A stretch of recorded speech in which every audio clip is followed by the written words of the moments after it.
Maraming printer users ang nagtataka kung bakit paulit-ulit nasisira ang kanilang printer kahit kakapaayos pa lang nito.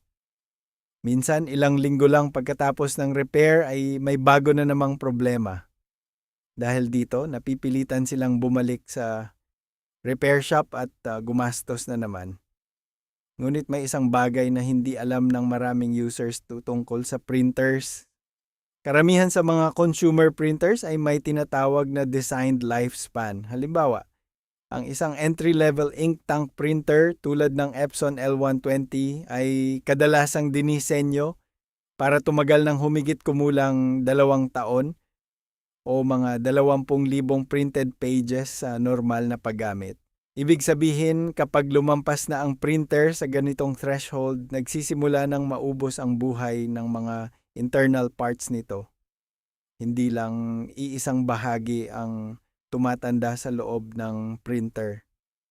Maraming mechanical at electronic components ang unti-unting napupudpod sa paggamit. Kasama dito ang printhead, paper feeder rollers, sensors, at iba pang internal mechanisms. Kapag isa sa mga bahaging ito ang nasira at ipinaayos mo, maaring gumana muli ang printer sa loob ng ilang araw o linggo. Ngunit dahil matanda na rin ang ibang components, may posibilidad na may ibang bahagi naman ang susunod na masira. Dito nagiging paulit-ulit ang cycle ng papagawa. Halimbawa, napalitan ang printhead pero ilang linggo lang ay nagkaroon naman ng problema ang paper feeder.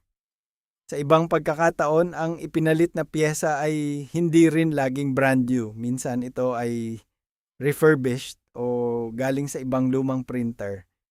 Kaya kahit maayos ang repair, hindi na rin ito kasing tibay ng original na bahagi nung bago pa ang printer. Hindi ibig sabihin nito na lahat ng printer repair ay hindi na sulit. May mga sitwasyon na talagang makatuwiran ang pagpapagawa.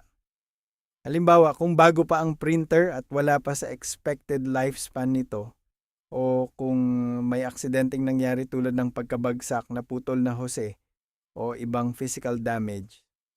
Sa ganitong mga kaso, ang repair ay maaring maging practical na solusyon.